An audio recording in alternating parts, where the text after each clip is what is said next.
Good day, classmates, especially to you, ma'am.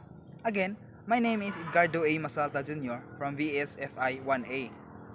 On today's video, I am going to explain how miscommunication happens, also give the 4 practices that help the daily interaction gain better communication, and enumerate and explain the 10 common barriers to effective communication.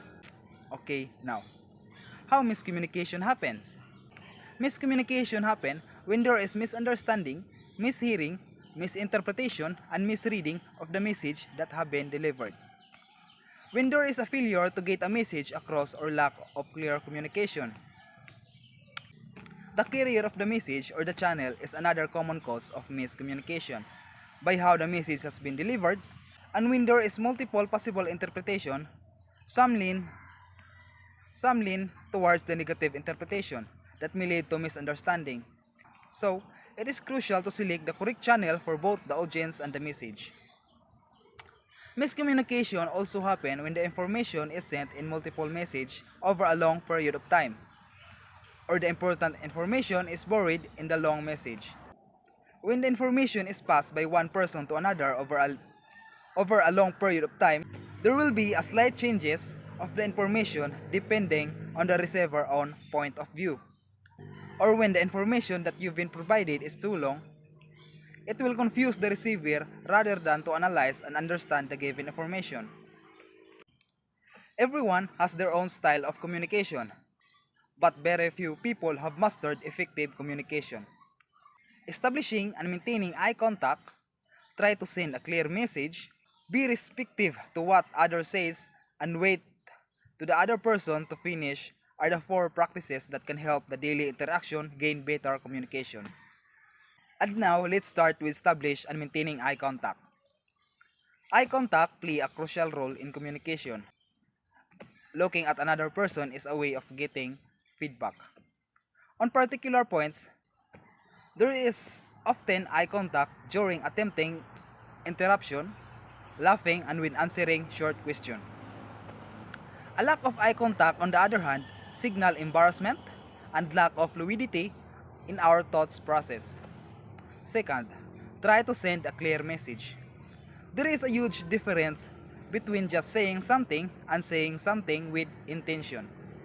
Just say words which are meaningful.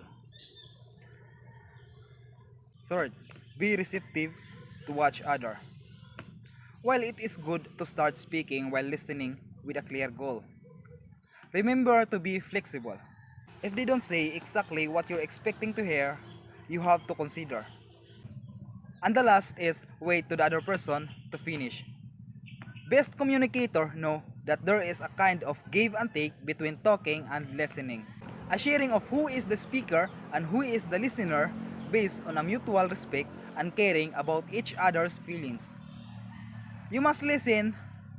You must listen to your speaking partner, give them signal that you are engaged and speak with a clear message. And the last part of this discussion is explaining the 10 common barriers of effective communication. Physical barrier, attitude or emotional noise, language, physiological barrier, problem with structure design, cultural noise, lack of common experience, overuse of abstraction, information overload, and jumping to conclusion are the 10 barriers to effective communication. Let's start with the physical barrier. It is also described as structural obstruction in both human-made and natural environment, and it is easy to spot.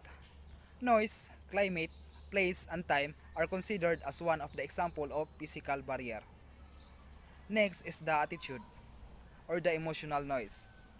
Certain attitude can also make communication difficult. For instance,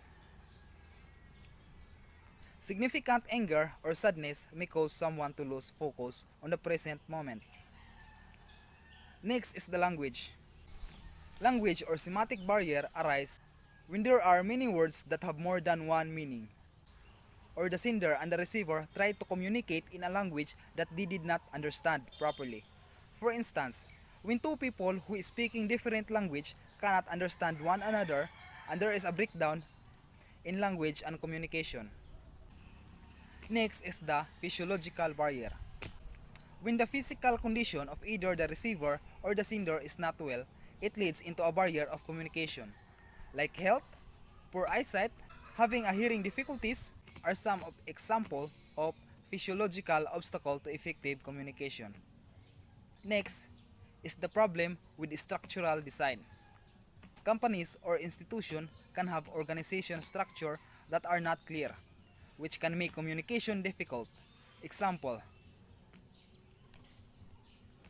example might example might include the in, example might include the inefficient or inappropriate information system, a lack of supervision or training, and lack of clarity in roles and responsibility that can lead to being uncertain about what is expected of them.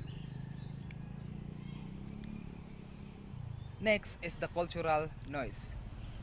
People often fall into assumption based on their peers' cultural background and associate stereotypes, and there is a hampers effective communication. Example of cultural noise include non-verbal cues, knowledge, language, behavior, and customs. For instance, you intended to communicate with a person from Saudi Arabia. Having less knowledge about their cultural and political scenarios can act as a barrier. Next is the lack of common experience.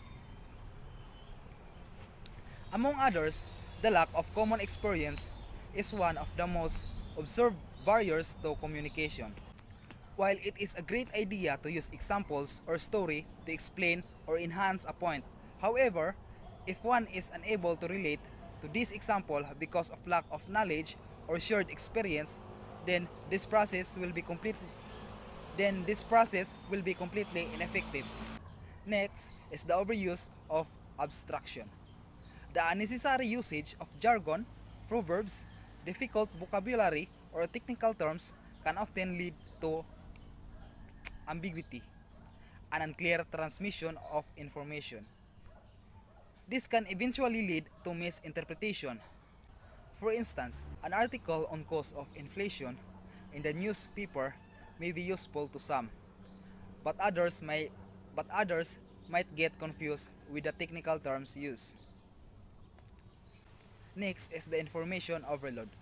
Among others, information overload is one of the common barrier to communication, be it from online source or that from offline resources. It takes time to process large quantities of information. Further, too many details can overwhelm as well as distract the reader from forming a basic understanding.